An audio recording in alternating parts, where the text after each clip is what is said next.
அனைவருக்குமே வணக்கம். சற்று முன் கிடைத்திருக்கக்கூடிய ஒரு மிக மிக முக்கியமான செய்தி ஒன்று வெளியாகியுள்ளது.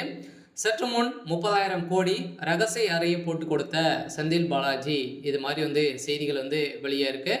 இப்போ சமீப காலத்தில் பார்த்தீங்கன்னா 1000 கோடி மெகா ஊழல் மதுவிலக்கு துறையில் நடந்திருக்கு. அந்த நிறுவனத்திலும் அதே மாதிரி ஆலைகள் அவருக்கு சம்மந்தப்பட்ட இடங்களிலும் அதே மாதிரி பார்த்தீங்கன்னா இதில் இருக்கக்கூடிய ஒப்பந்ததாரர்கள் அனைவருடைய வீட்டிலும் ரேடிகள் நடந்தது. எக்கச்சக்கமான படங்கள் பார்த்தீங்கன்னா வெளியே இருந்தது. இதன் அடிப்படையில் பார்த்தீங்கன்னா இந்த பணங்கள் அனைத்துமே ஏற்கனவே இப்போ மின்சாரத்துறையிலும் மெகா ஊழல் நடந்திருக்கு. இந்த ஊழலின் அடிப்படையில் இது வரைக்குமே பார்த்தீங்கன்னா டாஸ்மாக் நிறுவனத்தில் 40,000 கோடிக்கு மேலே மெகா ஊழல் நடந்திருக்கு அப்படின்ற மாதிரி டேட்டாக்கள் பார்த்தீங்கன்னா இப்போ குற்றப்பத்திரிகையில் தாக்கல் செய்யப்பட்ட நிலையில் தான் இப்போ செந்தில் பாலாஜி அவர்கள் அவருடைய கதை முடிய போகுது. அவருக்கு 7 ஆண்டு சிறை தண்டனை விதிக்க போகிறதாகவும் தகவல் வெளியாக இருக்குது. இந்த நிலையில் தான் செந்தில் பாலாஜி அவர்கள் பார்த்தீங்கன்னா ஏற்கனவே நிறைய விதத்தின் அடிப்படையில் அவருக்கு மைக்கோசி செலுத்தியும் நிறைய உண்மைகள் வாங்கியிருக்கக்கூடிய நிலையை தான் இப்போ அதிரடியாக செந்தில் பாலாஜி அவர்களும் பார்த்தீங்கன்னா 30,000 கோடி மெகா ஊழல் செய்த அறையை பார்த்தீங்கன்னா இருக்கக்கூடிய அறையை போட்டு கொடுத்துருக்காரு அப்படின்ற மாதிரி தான் இப்போ சொல்லியிருக்கக்கூடிய நிலையில்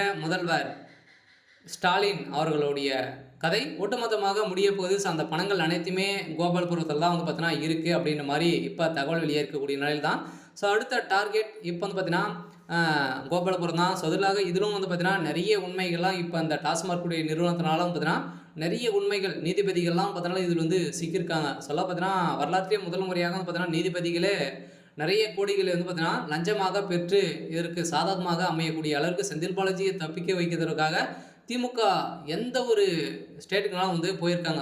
இந்த நிலையில் தான் உச்சநீதிமன்றம் அதிரடியாக பார்த்தீங்கன்னா இந்த செந்தில் பாலாஜியுடைய கதை ஒட்டுமொத்தமாக முடிக்கணும் அப்படியே ஒரே நோக்கத்தோட இப்போ செயல்பட்டு வருது. இந்த நிலையில் தான் இப்போ செந்தில் பாலாஜி அவர்கள் கைது செய்யப்பட்டிருக்காங்க. அவர் கொடுத்த வாக்குமூலத்தின் அடிப்படையில் ரகசிய அறை பார்த்தீங்கன்னா போட்டு கொடுத்துருக்காரு. பார்த்தீங்கன்னா இந்த பணங்கள் அனைத்துமே இதுக்கு மேலே எந்த ஒரு பயன்பாடும் கிடையாது இல்லையா. வசமாக சிக்க போகிறாங்க. சொல்லிட்டாங்க, இந்த அறையை சொல்லிட்டாங்க அப்படின்னா செந்தில் பாலாஜியோடு போகும். அப்படி இல்லை கண்டுபிடிச்சாங்க அப்படின்னா முதல்வர் ஸ்டாலின் அவர்களே இதிலிருந்து சிக்கக்கூடிய அளவிற்கு உருவாகி இருக்கு.